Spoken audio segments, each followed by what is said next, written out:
On va commencer avec le Pirouge de Rashi, Bezartou Idbarach, et on va essayer de dire quelques parties du Malbim. Encore une fois, il est énormément marir à ce sujet. Donc, l'Amzar la Gitit, Mizmor les David, à nouveau, Rashi nous amène les deux Pirouchim.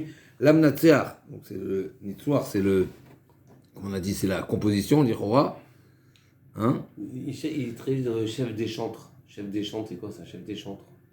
Non, dans le livre, des fois, c'est marqué chef des chantres. À la Gittit, je sais pas te dire, quand tu demandes à celui qui a écrit le livre, okay? À la Gittit, il y a deux explications.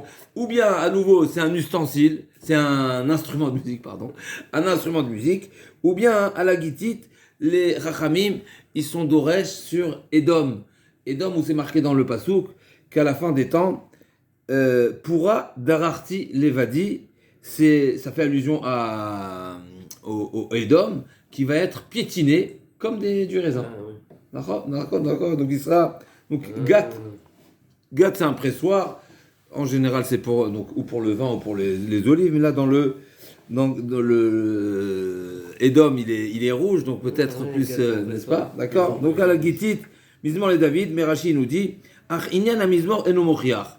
Le Rashi nous dit, l'idée du Mizmor ne met pas en exergue ce midrash. Ça veut dire, encore une fois, on ne vient pas, chas v'shalom, s'opposer à un midrash, mais Rashi, l'habitude de Rashi, c'est de révéler à partir de la première compréhension. Des fois, ça peut être un midrash, mais si dans le sens du Mizmor, on retrouve des idées qui défendent le midrash, alors la brioute. La Rashi dit, dans le Mizmor, on ne voit pas ce lien, si on veut, avec Edom. Alors, Adonai Adonenu Ma'adir Shimcha Bechol Haaretz Asher Tena Hodecha Ala Shamayim. On y arrive tout de suite à la Gemara qui est bien connue, qui est-ce qui a dit ça à qui? Rashi nous dit Ma'adir Shimcha, ton Adir, donc ton nom est tellement important, tellement élevé, à dire Bamarom, n'est-ce pas, c'est quelque chose qui nous dépasse. Asher Tena Hodecha Ala Shamayim. Ma'adir Shimcha Bechol Haaretz Asher Tena Hodecha Ala Shamayim. C'est une manière de dire on n'est pas en mesure de supporter de supporter ta grandeur sur terre. Et Lo hayu atartonim kedai shetashre shrinatra benehem. On n'est pas à la hauteur d'être le réceptacle, d'être ceux qui méritent de vivre ta présence sur terre. Donc parce qu'on n'est pas à l'auteur, d'accord? Donc Tena Hodecha Ala Shamayim, place littéralement ton hod, ta splendeur dans les cieux. Donc c'est une marque une forme de anava absolue. Qui sommes-nous, les êtres humains, pour avoir mérité la présence divine sur terre? Mipi olelim ve'ata be'anvatecha, dit Rashi, et toi par ta modestie, tu es descendu, n'est-ce pas? C'est ce qu'on appelle le tzimtzum, c'est ce qu'on appelle mais on va voir quel. Mipi olelim ve'onkim Isad Taoz, les mains sur Recha, Leashbit, Oyev ou Mitnakem. Il nous dit Rashi, tu as fait résider ta shrina au Bet Hamikdash, dans lequel tu as instauré un service qui consiste à te louer, oui, le Odol de Chaoz, Mipi Alevim va Kohanim, par les Kohanim et les Levim, qui sont eux-mêmes Gedelim Belichlur, un grand ridouche. Mipi Oledim, c'est qui les Oledim et les Yonkim? C'est les Kohanim et les Levim. Pourquoi les Kohanim et les Levim s'appellent Oledim? Olal, c'est un enfant. Pourquoi il mérite cette appellation? C'est parce qu'il a l'habitude d'être sale. Alors c'est un grand ridouche, c'est la première fois que je découvre avec vous. C'est les Oledim, ils s'appellent comme ça Rachid le dit, il ramène des psukim dans Iyov, etc. En général, l'enfant qui est surtout à 2 ans où il commence à fouiner de partout, tant qu'il ne se déplace pas, il reste proche de sa mère, il tête de sa mère, mais quand il commence à bouger, il va fouiller dans toutes les poubelles, tous les placards. Donc Vachem alichlur nikrau kol atinokot olelim. Maintenant, Rachid ne nous précise pas exactement pourquoi les Lévi'im ils méritent cette appellation qui est a priori négative, peut-être parce que les Kohanim encore j'entends, puisqu'on sait qu'il y avait toutes sortes de services qui pouvaient extérieurement paraître comme de la saleté. Anilo Ida pour les Lévim, puisque les Lévim n'étaient pas du tout concernés par le sang, etc. C'est Yom Kippur, Ils étaient Oliv et Yonkim. Eh ben, Oliv. Lévim va Kohanim, Voilà. sur les deux, Rashi il dit Shem Bnei Adam, Gedelim Belichluch au pluriel. Rashi il dit que les deux, ils ont cette appellation. Encore une fois, je ne sais pas exactement. J'aurais plutôt attendu de Rashi qui nous disent que les Olelim et les Yonkim, c'est des enfants, des êtres comme d'autres Mefarshim disent, qui sont purs parce qu'ils ont pas de faute. On va voir dans les d'autres Mefarshim. En tous les cas, là, il nous a donné l'étymologie du Enlal qui est ça, ok. Les Mansorecha, les Ashbitoyev ou Mitnakem, cette volonté d'Akadosh Baruch Hu est une réponse, c'est-à-dire de résider sur terre, dans le Beth Amikdash et par le service des êtres humains, c'est une réponse aux Tzorecha, aux ennemis, les Ashbit Oyev ou Mitnakem, mettre un terme à l'ennemi et à celui qui veut la vengeance. Alors, je ne sais pas non plus pourquoi Rashi n'a pas trouvé ici le lien avec Édom, puisqu'on sait que Édom, c'est l'opposition, n'est-ce pas, le premier qui s'oppose, sans parler de Esav lui-même, mais Amalek, Réchid Goïm Amalek. Et qui est-ce qui a détruit le temple? C'est des descendants aussi n'est-ce pas, ça vient de là-bas. Donc, finalement, bien sûr que s'ils viennent détruire le temple, c'est pas simplement pour s'opposer au peuple d'Israël, mais c'est une opposition à la présence divine sur terre, comme Amalek. C'est une suite logique. Donc finalement, à la fin des temps, effectivement, il y aura une vengeance. Et peut-être même le Beth Amikdash en soi, c'est déjà. Après, nous, on n'a pas été méritants, donc on n'a pas. Il a pas tenu le Beth Amikdash. Mais en réalité, bien sûr que le Beth Amikdash, c'est une réponse et c'est une flagrante contre Édom. Mais en tout cas, Rashi, il va pas là-bas. Et donc, il dit le Odiam, donc faire savoir à ses ennemis, là, à nos ennemis, que nous sommes ton peuple, les Ashbit, Oyev ou Mitnakem, donc mettre un terme, l'Ashbit, de mettre, que ce soit chauvette, que ce soit au repos, Kherpat, la honte du Oyev et du Mitnakem, qui prétendent que nous ne sommes pas meilleurs que les autres nations. Encore une fois, le même disque qui n'a pas changé depuis Matan Torah. Il faut le retenir. Et c'est quelque chose que nous, En Chadash Tachat Shemesh, si c'est marqué que pourquoi Sinaï s'appelle Sinaï, Sin Yard al-Olam, nous sommes le peuple élu, automatiquement il y a jalousie, automatiquement il y a cette volonté d'essayer de prouver par tous les moyens que nous ne sommes pas particuliers. Le Beth Amikdash était la preuve manifeste que nous sommes particuliers. Il faut savoir exactement ce qu'on n'a pas aujourd'hui. Donc ce qu'on n'a pas, c'est bien sûr un chisaron, kaviachol, bien sûr au premier degré pour nous, parce que nous sommes censés être les représentants, mais bien sûr, Imon Ochebetsara, que je vois kaviachol aussi, il lui manque ce but du monde de manifester à travers nous sa présence sur terre. D'accord? Donc c'est la présence du Beth Amikdash qui est ce symbole-là. Qui est Eshamecha. Et donc David Améler poursuit, lorsque je vois les cieux, qui sont les actions, qui sont la réalisation littéralement de tes doigts. Bien sûr, la Gemara, elle est d'Orechet, chacun des mots, pour qu'on parle des doigts et pas les mains. Est-ce que c'est la Gemara dans Ktuvat nous dit que Gdolim, Maaseh Tzadikim au terme, Maaseh Bereshit, on y arrive, mais en Shem Lidas, je ne sais pas si on aura le temps. Donc il dit David Améler, lorsque je vois les cieux, je suis, Shamecha, tes cieux, Maaseh Zbotecha, ça amplifie mon étonnement, et je demande le pasuk suivant, mais Enosh kitizkirenu, la grandeur de tout le cosmos. Notamment, il faut savoir qu'il y a des astres qui sont bien, et des systèmes, je ne sais pas si on peut les appeler comme ça, des systèmes solaires, mais qui sont d'autres systèmes en tout cas, qui sont bien plus importants, des galaxies qui sont bien plus importantes que le système dans lequel on se trouve. Et donc finalement, sans parler de la globalité du cosmos, parce qu'on ne connaît pas tout, en tout cas, on n'a pas... La galaxie des trois mages, elle fait 25 fois le soleil. Chazak.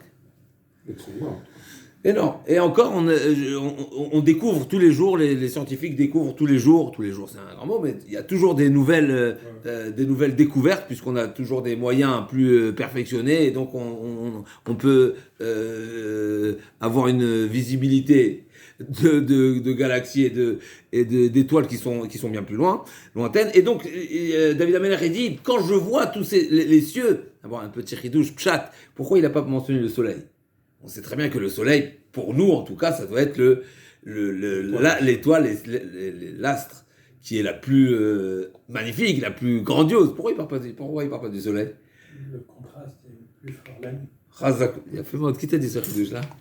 Fait mode, Karakatou, il a fait mode. Comme ça, si je ne me trompe pas, c'est le Rada qui dit pourquoi il n'a pas parlé du soleil. Alors, il ne le mentionne pas explicitement. C'est parce que justement, la nuit, on a une plus grande capacité de voir toutes les étoiles. Alors que le jour, c'est vrai qu'on voit le soleil, mais on voit le soleil, on ne voit pas le reste. Ouais. Donc, quand il parle du Shamecha, il parle de la globalité. Donc, effectivement, Chazak Baruch, un bon chidouche. Yarar vechoravim mashar konanta. Ma enosh ki tizkerenu. Qui est l'homme pour lui donner, pour s'en rappeler? Ou Ben Adam qui tifkedenu. Là aussi, pareil, c'est un qu'on appelle ça un synonyme, même si on a trouvé dans la Torah, alors c'est discuté dans les Rishonim, mais on a trouvé dans la Torah que la pkida, elle est souvent utilisée et employée pour la femme. Quand on parle de Hashem Pakad et Tzara, et pareil pour Hana, etc., la pkida, mais c'est aussi un rappel. Certains disent qu'il y a Zrira et pkida, Zachar, Nachon, Zachar c'est Zrira pour le Zachar, et la pkida c'est un zikaron avec une offre, n'est-ce pas, comme pour le Hashem Pakat Savar, pour la grossesse. En tout cas, là on parle du Ben Adam, et peut-être là aussi, Enoch, c'est l'humanité, et Ben Adam, Juif. Oui, mais c'est le Ben Adam, c'est le fils. Et donc, Kitifgedenu. Je dis d'après ceux qui disent que le terme de Zechira, il est pour l'humanité de manière générale. Ensuite, quand le passage qui dit Ben Adam, donc c'est le fils de l'homme, Kitifgedenu. Donc, on a retrouvé la Pkida pour le truc. Bon, c'est pas quelque chose que j'ai vu, mais on pourrait.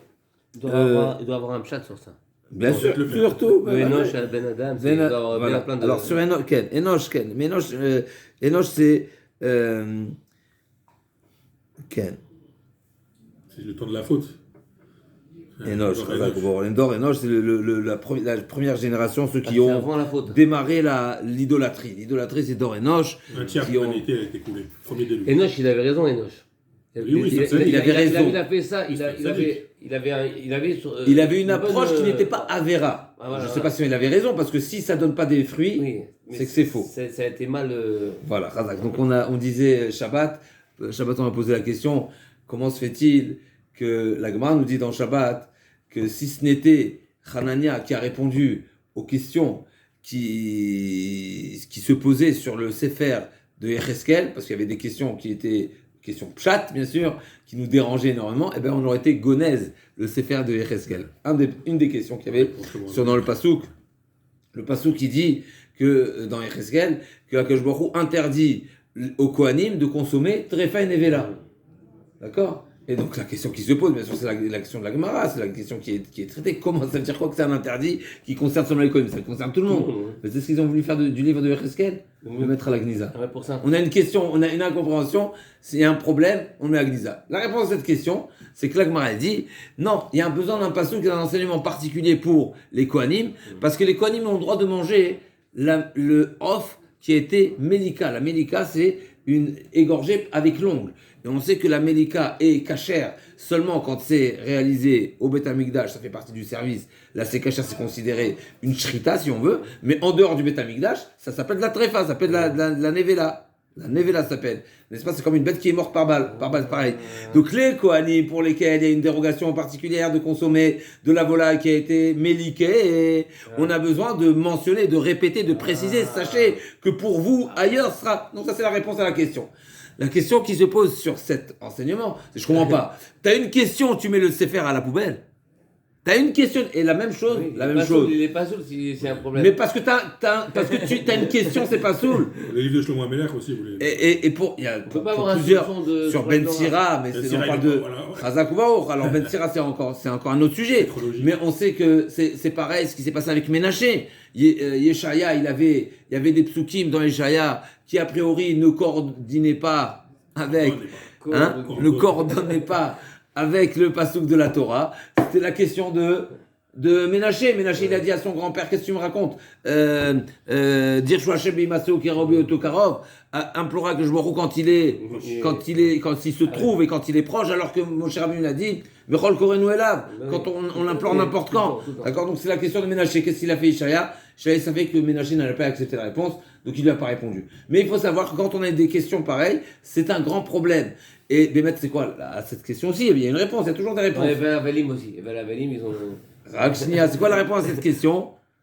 Habé, Achid Habé Tzibour. Quand on est en communauté, quand on est Béminyan, en Bechol Korenu Elav, n'importe quand, toute l'année, tout Tzibour qui va se réunir pour prier, c'est exactement comparé à la période de Aseret Yemei Teshuvah pour le particulier. Le particulier, pour le particulier, la période de Aseret Yemei Teshuvah, c'est-à-dire c'est-à-dire que le particulier a la même force et le même accès et le même que le Tzibour tout au long de l'année. C'est ça la réponse à la question. Mais on voit en tout cas que quand on a des questions pareilles qui pourraient ébranler, et on revient à ce qu'on a dit tout à l'heure, les âmes sensibles, eh ben, il serait peut-être préférable de mettre le Sefer à la Gnisa. Pourquoi? Parce qu'il y a un danger.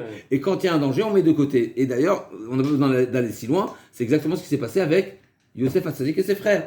Les frères, ils ont eu un problème avec Yosef. Alors, bien sûr, dans la Torah, c'est marqué qu'il y a des termes un petit peu qui nous paraissent un petit peu légers. Et selon notre niveau, on ne comprend pas comment ces grands qui sont les Shvatim peuvent fauter. Et on peut dire sur eux qu'ils ont jalousé et qu'ils l'ont haï, etc. On ne comprend pas tout ça. Mais ce qui est certain, c'est qu'ils ont un problème. Tes rêves ne sont pas en phase avec la donnée de base qui est le règne est pour Yehuda. Et donc il y a un problème, et bon on l'écarte. Alors il y en a qui m'a demandé pourquoi on est si sévère comme ça. On a une question, on met de côté. Alors je vais ramener un autre exemple avec le Rav Chaim de Brisk, qui une fois il avait une question sur un certain pirouche de la Haggadah. Il a mis de côté parce que le pirouche n'était pas en phase avec un midrash. D'accord, donc il a mis avec les d'accord. Donc il y avait tout un pirouche avec les matzot, qu'est-ce que ça représente, etc. Dans un des pirouches. Ok, en tout cas, on a mis de côté. Alors ben mettre la réponse, elle est, on est tellement chez nous la Torah. Il y a deux points. D'abord chez nous, on est tellement mahmir, ça veut dire chaque chose a tellement de valeur et d'importance que chaque petite erreur est pas une petite erreur, c'est une grande erreur. Et donc, si pour nous, En Dayan et la Maché Navroot, si pour nous, bien sûr, on parle de la communauté, on parle des rabbanés, on parle des gdolim, juge que c'est quelque chose de faux, eh ben c'est faux, ce sera banni, c'est tous ces points. Ce sera mis de côté. Maintenant, la réponse, elle peut être plus raffinée. Même si la chose en soi, la question en soi, les grands peuvent imaginer qu'il y a des réponses et supposer qu'il y a des réponses. Mais si la réponse ne va pas satisfaire, eh ben la question est un problème. Elle peut ébranler, elle peut fragiliser, et c'est un problème de transmission. Qu'est-ce qu'il nous dit ce yesod-là? C'est le Ravad qui dit ça sur le Rambam. Le Rambam, il pose la question de la Bechira, comment comprendre qu'Akadosh Baruch Hu nous a donné le libre arbitre, c'est-à-dire qu'on est maître a priori de la situation, c'est nous qui décidons, et donc avant d'avoir décidé, ça ne peut pas être su, parce que tout dépend de ma décision. Mais d'un autre côté, tu dis que le bon Dieu sait que c'est ce que tu vas décider. Il n'a pas de temps, il n'a pas de corps. Le Rambam, il dit que c'est une question difficile. Et même après sa réponse, le Rambam, il dit, ça reste difficile. Sur ça, le Ravad, il dit, je comprends pas. En miderech ha-chokhma, il dit, ça fait pas partie de la règle de la sagesse de poser des questions et de les laisser en plan. Pourquoi? Parce que si tu n'as pas de réponse, vaut mieux ne pas poser la question. Il est préférable de ne pas poser la question sur laquelle tu n'as pas une réponse franche, parce que tu risquerais à nouveau de fragiliser et de remettre... Et pour certaines personnes, ta question pourrait causer du tort aux personnes qui ne se sont pas posé la question. Celui qui est au niveau de se poser la question, c'est le Ravad ce que je te dis, celui qui est au niveau de se poser la question, il a plus de chances de supporter la question. Parce qu'il est dans l'élan. C'est comme quelqu'un qui, n'est-ce pas, souvent, qu'est-ce qui subit le plus? C'est le chauffeur ou le passager? Passager, parce qu'il ne voit pas la route. D'accord? C'est exactement ça. C'est pas exactement, mais c'est un exemple. Pour moi, c'est un exemple très simple. Quand tu domines, on va dire, tu es dans l'action, souvent, tu as plus de chances de réussir à gérer la situation que quand tu l'as subie. D'accord? Donc c'est exactement ça. Celui qui pose la question, celui qui a la question, il a des chances de ne pas, que la question ne l'ébranle pas tellement et ne le déséquilibre pas tellement. Mais celui qui n'avait pas la question et qu'on l'a assommé avec une question, eh ben si t'as pas une bonne réponse, c'est un danger. C'est le, voilà. Si t'as une bonne réponse. Et c'est ça ce que le Ravadi dit. Quand t'as pas une bonne réponse, vaut mieux ne pas poser des questions qui sont dangereuses parce que ça risquerait de fragiliser certaines personnes. Et malgré tout, le Rambam n'est pas d'accord avec le Rambam. Et dit au contraire, il y a des questions, pose la question. Ouais, ça, il a posé la question. Après, il faut une bonne intention. Après, il faut une bonne intention. C'est-à-dire, il y a la question, il y a la question de l'Omed, de celui qui pose la question pour apprendre, pour étudier, et il y a ceux qui posent la question, les canters, simplement pour contrarier, pour contrer, pour montrer, pour dévaloriser, etc., pour se moquer des rabbinim et leur faire croire qu'ils n'ont rien compris à leur vie, n'est-ce pas? C'est des gens qui, n'est-ce pas, qui se prennent pour. Ça, celui qui pose la question, les personnes qui posent des questions pour poser la question, à ceux-là, il ne faut pas leur répondre. N'est-ce pas? Parce qu'on donne une réponse à celui qui a une question. Ces gens-là, c'est pas des questions, c'est pas de moi cette phrase-là, c'est pas des questions qu'ils ont, c'est de la colère, c'est de la rébellion, c'est de la moquerie, c'est pas des questions, ils n'attendent pas une réponse. Tu donnes pas une réponse à quelqu'un qui n'attend pas une réponse. Où était Dieu pour d'accord? Alors, on les juge pas, ces gens-là. Les gens qui ont subi des nissionotes, on n'est pas à leur place pour répondre, et il n'y a pas forcément des réponses, mais ce qui est certain, c'est qu'ils n'attendent pas de réponse. Ils n'attendent pas forcément une réponse. C'est un cri de douleur. C'est des gens concernés. Il y en a qui ne sont pas concernés. Quelqu'un qui a une chita, qui étudie la Gemara. Donc le pasteur qui dit, va te chassereu, la réponse. David Améler donne la réponse maintenant. Donc la question était, Maïnosh Kitizkirenu, qui est l'homme pour s'en rappeler, pour le valoriser, etc. Va te chassereu meat me Elohim, vechavot ve'adar te'atereu. En réalité, l'homme, il est à peine inférieur aux anges. Où on a vu que l'homme il est à peine inférieur à l'ange. C'est pas Elohim, c'est pas seulement les anges, mais comme ça, Rachid dit Malachim, on sait que Elohim normalement c'est. Oui, ok, Rachid, donc c'est les Malachim. Et pourquoi l'homme il est à peine inférieur aux anges? Parce qu'on a vu que des hommes de notre nation ont eu des pouvoirs sur la nature, comme par exemple Yoshua qui a stoppé Moshe, Yoshua et tous ceux qui ont une maîtrise sur la nature. C'est une montre, ça prouve la capacité, ça prouve la grandeur de l'homme. Eliaou, Elisha, tous les grands. Tamshilehu bemaase yadecha. Akadosh Baruch Hu a donné Tamshilehu l'illumination de Moshe. L'homme domine toute la nature. Kol shata tachal raglav, tout est à ses pieds. Shata minashon, n'est-ce pas, c'est aplani, c'est à ses pieds. Tzone valafim kulam, vegam ba'amot sadai. Donc tzone minashon tzon, valafim, donc c'est la tzon ou bakar. Tous les animaux. C'est bizarre. Oui. Effectivement, Khazak. Tzipor shamem udgayam, les volailles. Et Sadaï, c'est quoi Sadaï? Bahamot Sadaï, c'est les bêtes, des champs, mais c'est les bêtes qui sont pas domestiques, qui sont pas forcément féroces, mais qui sont pas domestiques, qui sont plus loin. Le cerf. Ouais. Tzipor Shamaim Udgayam over Ochot Yamim, et au-dessus des volailles et des poissons, over Ochot Yamim. Alors, il y a une belle explication du Malbim qui nous dit que, ça c'est une deuxième partie, il nous dit une des manières où on prouve que l'homme c'est le centre du monde, parce qu'on retrouvera que plus l'homme il a en réalité tout ce qu'il y a, toute la nature est au service de l'homme. Et la preuve en est, c'est que plus la créature est proche de l'homme dans les jours de la création, plus ils sont plus utiles à l'homme. Comme par exemple les chayotes, les behemoth et les chayotes, qui sont bien sûr domestiques. Alors bien sûr, il y en a ceux qui ne sont pas domestiques aussi également, qui ont été créés le même jour. Mais en tout cas, on voit qu'entre la volaille, par exemple, et le poisson, qu'est-ce qui est plus utile pour l'homme? La volaille que le poisson. Donc on a, c'est quoi l'ordre? D'abord les poissons, ensuite la volaille. C'est le même jour. Oui, mais d'abord c'est les mers et tout ce qui était à l'intérieur.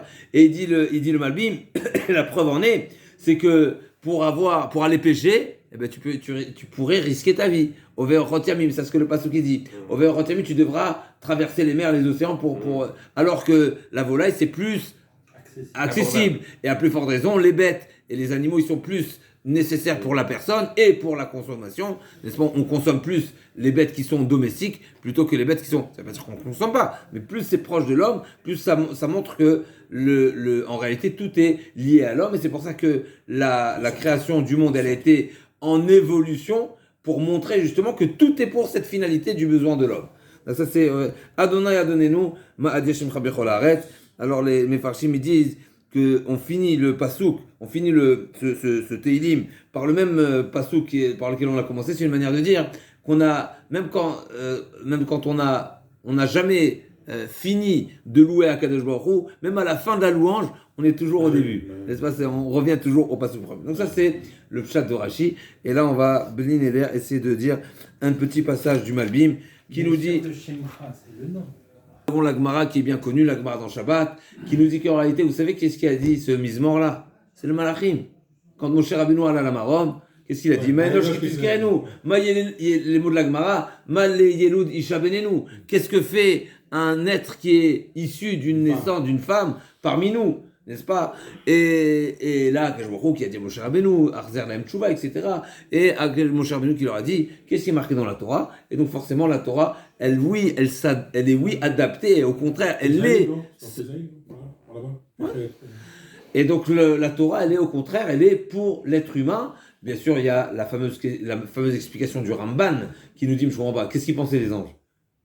Ils ne connaissaient pas. Non, ils ne connaissaient pas la lecture, c'est-à-dire il y a une différente manière de départager les mots de la Torah, parce que tous les mots de la Torah, c'est Shemot HaKodesh, c'est le nom d'Hachem, et donc ça dépend comment c'est lu. Donc effectivement, Moshe Rabbeinu leur a dit, selon la lecture dont la Torah m'a été présentée, eh ben, elle n'est que pour l'homme et pas pour... Et donc là, ils ont reconnu, et donc bien sûr, c'est, encore une fois, ça ne veut pas dire que c'est que ça la Torah, mais en tout cas, la Torah, c'est jusqu'à sur terre.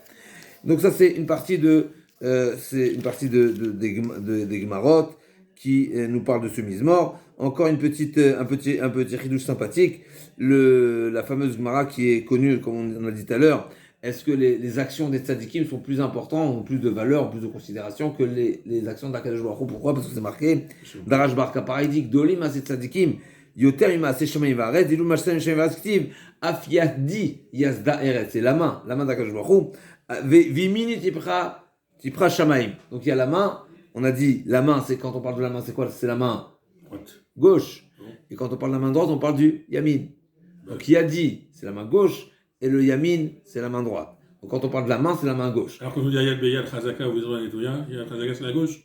C'est discuté, mais je dis ce qui est marqué ici, ce qui est marqué dans certains Mefarshim. Yad, c'est Yad Small, et la droite, c'est Yamin. Ah bah oui, parce que la small, elle est dure, c'est le din. C'est le din. C'est avec la gauche qu'il a détruit les seulement là-bas, il y avait les deux, parce qu'il y a la dimension de la punition et la dimension de la délivrance des Bnei Israël.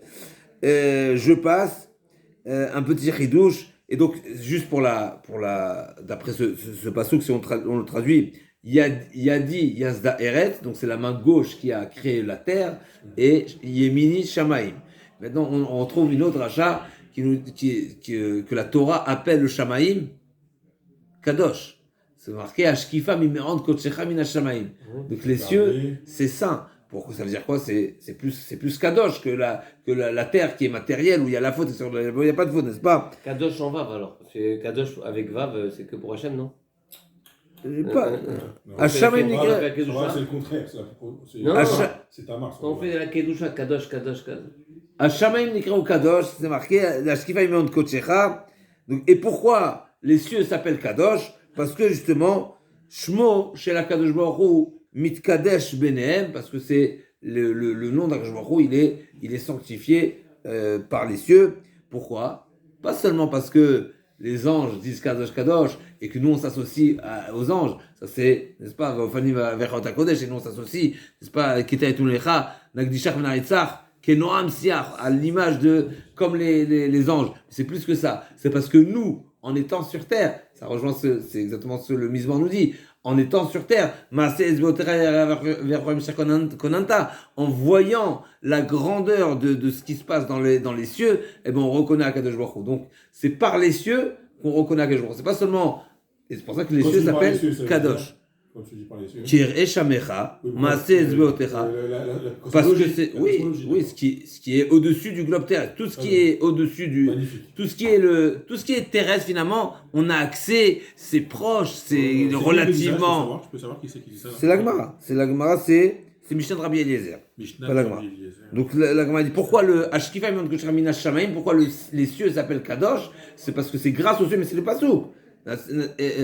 C'est Umarom Enechem ou Mibarele, ça va dans le même sens. C'est-à-dire en regardant. Alors, bien sûr, c'est une réponse aussi à la question aux philosophes. Les philosophes, ils savent très bien, une partie, n'ont pas de problème d'admettre que les cieux et que donc tout le cosmos est quelque chose d'énorme et donc ça nous oblige à admettre et à croire qu'il y a un créateur. La question c'est qu'est-ce qui se passe sur Terre?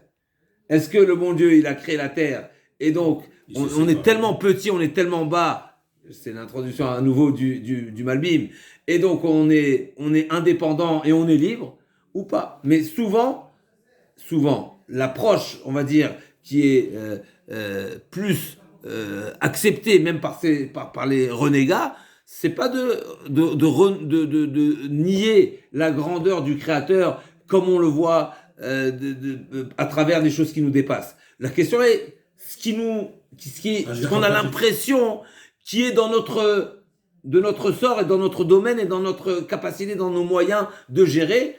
Est-ce que le bon Dieu il fait interférence ou pas? Ça okay. Oui. Okay. Donc beota sha'a, donc sha'a briot otam chayavim le'akir ve'leda sheyesh lahem yotzer. Et ça, c'est pour toute l'humanité. Toute personne qui voit, exactement, qui lève les yeux au ciel, tout le monde, c'est logique. Ok. Non, mais ça périme, le matin, là. Minach, Alléluia, mais ça périme. Ouais. Et la suite du Midrash, c'est que les Égyptiens également, quand ils ont reconnu, qu'est-ce qu'ils ont dit? Etzbel Okimi. À quoi ça fait allusion? Ça fait allusion à la gvoura, à la grandeur d'Akadosh Baruch Hu, à la puissance d'Hachem, qui est Eshamecha Maaseh Etzbeotecha. Donc ce terme-là qu'ils ont formulé les magiciens en Égypte, en réalité, fait allusion à la reconnaissance de la grandeur d'Akadosh Baruch Hu qui a à travers la création des cieux. Alors, comme je dis, il y a beaucoup de choses à parler, mais je vais juste dire là quelques points du Malbim, en commençant par son introduction qui dit que tout ce Mizmor-là vient répondre à des idées philosophiques qui vont essayer de prouver qu'il est impensable de dire que l'homme est la créature essentielle du monde du fait qu'il est la plus petite créature. C'est ça un des arguments, c'est justement le monde il est énorme, la planète, la Terre, elle est minime par rapport à tout le monde. Comment tu peux dire que tout ce qui a été créé, c'est pour ça, c'est pour le monde et c'est pour l'homme qui est sur la Terre? C'est une question. Le Rav nous dit, le Malbim nous dit, la question ne commence pas parce que c'est justement l'inverse. Et regardez la belle logique magnifique qui nous dit le Malbim. Et je vais essayer de la dire en concentré. Il nous dit comment on va reconnaître la grandeur d'un qu'on appelle ça d'un ingénieur. Comment c'est quoi? Il y a plein d'ingénieurs. Il y a des ingénieurs qui sont en physique-chimie, Robotique. et l'autre dans la robotique, et l'autre dans la... Non, n'est-ce pas? Qui est-ce qui va être... Qui on va reconnaître être le plus grand des ingénieurs? Le prix Nobel. Non, mais il y a tout sortes de prix Nobel, dans chaque domaine. Ouais, c'est ça. Mais qui sera le plus grand? Comment on pourra juger? Qui est-ce qui aura la note qui va... on va... Celui qui a changé le monde. Qui a changé On reste sur Terre. Non, qui a changé la vie des gens. Que son invention, elle nous change la vie. Oui, mais c'est... Ok, lui va te dire ça. J'entends, ça suffit pas. Il y a mieux que ça encore. C'est celui qui sera capable de réunir dans une même machine toutes les chokhmot à la fois. C'est-à-dire, si dans une petite machine, n'est-ce pas, je réussis à réunir Biophysique.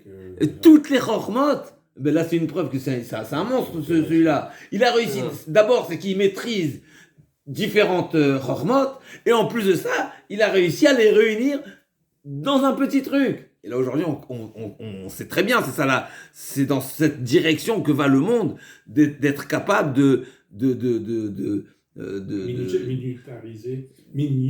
miniaturiser toutes les, mais c'est pas seulement miniaturiser dans sa taille, mais c'est être capable de composer plusieurs savoirs et plusieurs domaines et qui soient tous imbriqués, tous qui marchent ensemble.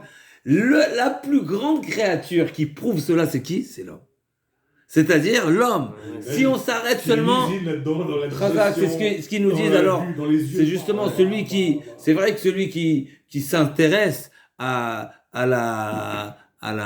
l'astrologie et tout ce qui va dans l'espace, bien sûr qu'il découvrira des très grandes choses et des choses qui nous dépassent. Mais quand tu t'intéresses au corps humain, comment on appelle ça, l'usine. Comment on appelle ça? Le corps humain, comment ça s'appelle, nous? C'est-à-dire, Voilà. validé. Mais ok, ok, Razak, effectivement. L'anatomie et tout ce qui va. Non, mais il faut s'intéresser au cerveau. Mais c'est pas tout. Non, mais chacun des membres et chacune des capacités que nous avons, bien sûr que ce soit sur les 248 membres, mais quand tu parles des yeux et quand tu parles de l'oreille, de la parole qui est essentielle, c'est ce qui définit l'homme, parce que justement c'est ce qui permet de prouver sa compréhension des choses. Et en réalité, le plus grand des niveaux, c'est quoi? La plus grande particularité, effectivement, c'est le sechel. Et là, on y arrive avec la finalité. Là, ça prouve justement la grandeur du Créateur. Et c'est de cette manière, justement, vous les penseurs, vous les philosophes, vous pensez qu'en réalité, des grandes créatures prouvent, et leur distance aussi, et leur proximité avec le Créateur, avec les cieux, prouvent qu'ils sont plus importants et qu'ils sont plus chashuvim que l'être humain. Mais en réalité, non. Parce que eux, effectivement, ils ont une grandeur, ils ont une particularité. Mais dans l'homme, c'est Olam Katan. Ouais, c'est un soleil, c'est de l'hydrogène et de l'hélium. Il n'y a que deux trucs. Nous, on est fait de milliards et de milliards. C'est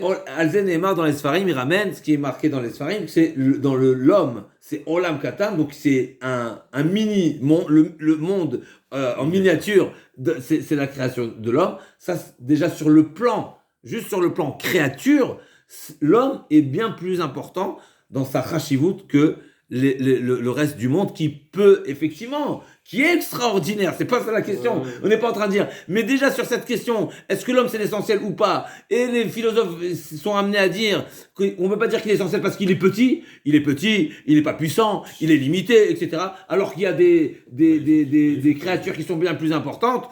Pas du tout. L'homme, il est composé de tellement d'éléments qui prouvent la grandeur de cette créature. Deuxièmement. Attends, le Malbim, il dit le mot ingénieur, je comprends. Non. Il dit quoi? Avalo mechokma shalu alzot. C'est pas une question qui provient à l'origine de la sagesse. Kinoda kil kol melechet ra'ash vechoshev. Lo nitan lo ika mitzat chomroach mitzat achokma vudvuna. La grandeur d'une réalisation n'est pas en réalité la beauté du produit fini. Le produit fini n'est seulement la révélation de l'ingénierie qui est derrière. Donc il dit pas ingénieur, c'est moi qui l'ai dit. Mais itsurat amelacha lefi atalo tered. Vim charash chacham hanimtsa machin echad. Machin, d'accord. Hine lo narich erech akli lefi godel kamuto ima machin gdola oktana. La grandeur et l'importance de la réalisation, c'est pas selon la taille de la machine, n'est-ce pas? Alors c'est vrai, il y a des grandes machines qui, par leur grandeur, elles ont une valeur, n'est-ce pas? Comme c'est des grands porte-avions, etc. Tu vas dire, oui, ouais, t'as vu cet immeuble là, cette planète qui est sur n'est-ce pas, dans l'eau? Bien sûr, des fois la grandeur, mais c'est pas le seul paramètre qui va définir la grandeur du Chacham qui est derrière.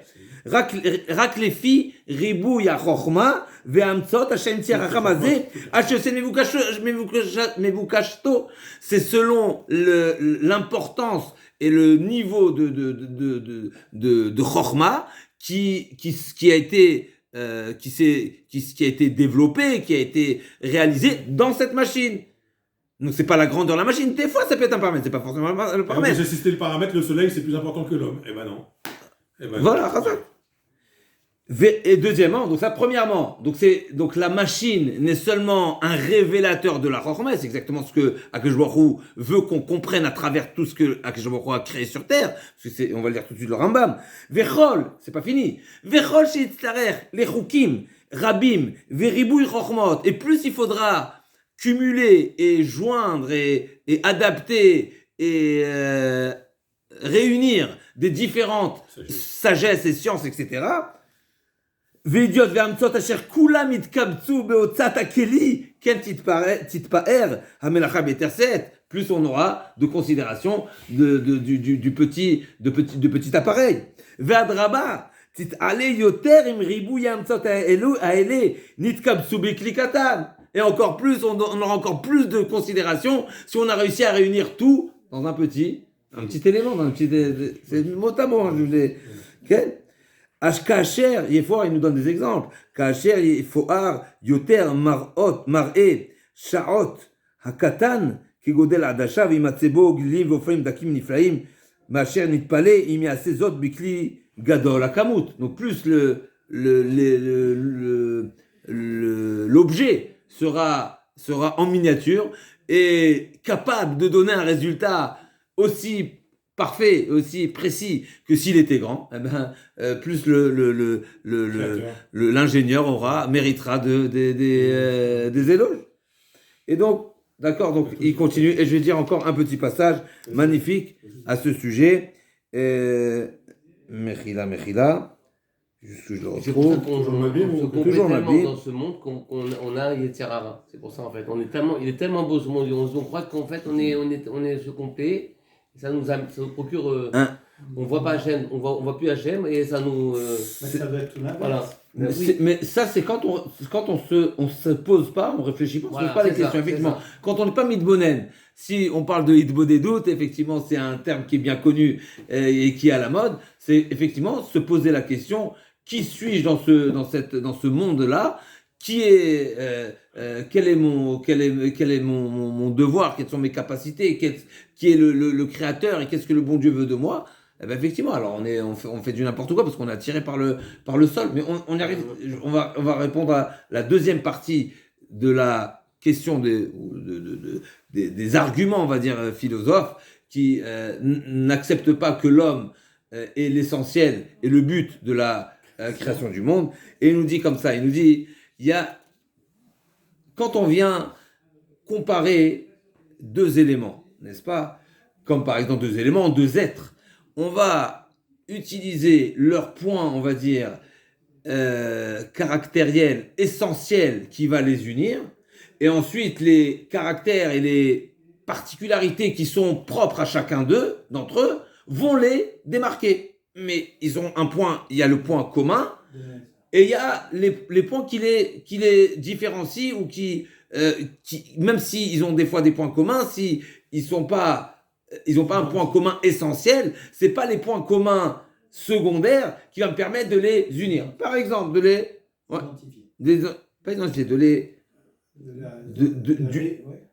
réunir dans une même catégorie. Par exemple, quand on parle des êtres qui vivent sous l'eau, donc les poissons et toutes ces familles-là, eh ben on va être amené à dire que le petit poisson, le rouget, et les grandes baleines sont d'une même catégorie, même s'ils ont énormément de différences et de capacités différentes. Pourquoi? Parce que tous les deux vivent sous l'eau et que sous l'eau. Même si certains êtres... Laisse la baleine, ok, les grands poissons, ok, laisse les grands poissons, en tout cas, ceux qui vivent sous l'eau, okay? Les requins et toutes les... En tout cas, même si certains de ces êtres-là ont des points communs avec l'homme, on va pas les comparer avec l'homme, parce que on va dire leur caractère essentiel est différent de l'homme, et donc on va dire les points communs qu'ils ont, c'est pas parce qu'ils ont certains points communs qui sont qui va me permettre de les comparer. Eh ben c'est exactement la question qu'il faut se poser entre l'homme. Est-ce que l'homme, je le compare aux malachim, ou l'homme, je le compare aux animaux, et donc n'est-ce pas? Et donc les scientifiques, les philosophes, ils te disent quoi? D'après cette logique, qu'est-ce qu'on est censé dire? Mais l'être humain vit sur Terre, donc il est comparé à tout ce qui est sur Terre. Donc si je me pose la question, est-ce que l'homme, il est plutôt comparable aux animaux, et il a une particularité que je te l'admets, je te l'offre, n'est-ce pas, qui est céleste, mais c'est une particularité, il a un point de comparaison. Ou bien je vais dire l'inverse, je vais dire non, en réalité, l'être humain, sa définition, c'est son sérel. Et donc en réalité, ce qui se trouve sur Terre, c'est une exception, mais en réalité, lui, il est comparable au malachim. C'est ce que nous dit David Amener. David Amener, il dit, effectivement, parce que l'être humain, il vit sur Terre, et donc normalement, il est comparable à tout ce qui est matériel, etc., ce qui est limité, etc. Il dit pas du tout. Il est à peine inférieur, à peine différent du malach. Et la preuve en est, regarde les capacités qu'ils ont, les tzadikim. Traduis Vechavot Ve'adar, t'es intérêt où? Quand on parle de kavod, c'est la neshama, c'est le nefesh. Ve'adar, et c'est la beauté, la splendeur extérieure. Il dit le. T'es atterré où? Milachon Atara, c'est couronne. On est couronné. Prière, moi, d'accord. Et on n'est pas loin d'Hachem. Hein. D'accord, donc ça c'est la. On n'est pas Hachem. Donc il nous dit mais donc il nous dit le Malbim, est-ce que l'homme. Faut pas avoir de gave. Est-ce que l'homme c'est un chai Medaber, ou c'est un Medaber Chai? La définition de l'être humain, c'est quoi? C'est Medaber. Et Medaber, c'est la révélation, en tout cas, c'est l'expression d'une capacité rouhanite. Il parle de Shador HaChaim. Donc en réalité, l'être humain, c'est un Medaber qui est chai, qui est vivant, ça veut dire qui est en chair et en os, et c'est ça toute la différence. Toute la différence, c'est de savoir qu'est-ce que tu mets ikar et qu'est-ce que tu mets tafel. Effectivement, quand tu fais une comparaison entre deux êtres et deux éléments, il faut savoir c'est quoi le point essentiel et c'est quoi le point secondaire. Selon le point essentiel, tu pourras faire des comparaisons et tu pourras dire que les points qui les différencient, c'est des exceptions, c'est la particularité qui les différencie. Mais la question de se poser, c'est quoi l'essentiel? Alors, ça aussi, c'est une réponse philosophique. C'est pas une réponse qui est d'un plan seulement religieux. Parce que tout le monde est d'accord que l'homme, il a une particularité qui est essentielle, qui est son sérel. Et si on met ça si on met cette valeur en premier plan, eh bien forcément, tu peux le comparer à la bête, à l'animal. Il y a aussi Adamique. Ok, mais il est aussi. Mais c'est quoi l'essentiel? Et d'Amé les lions, Chazak ou Baruch. On se retrouve, Bezrat Hashem, la semaine prochaine pour des beaux Hidushim magnifiques.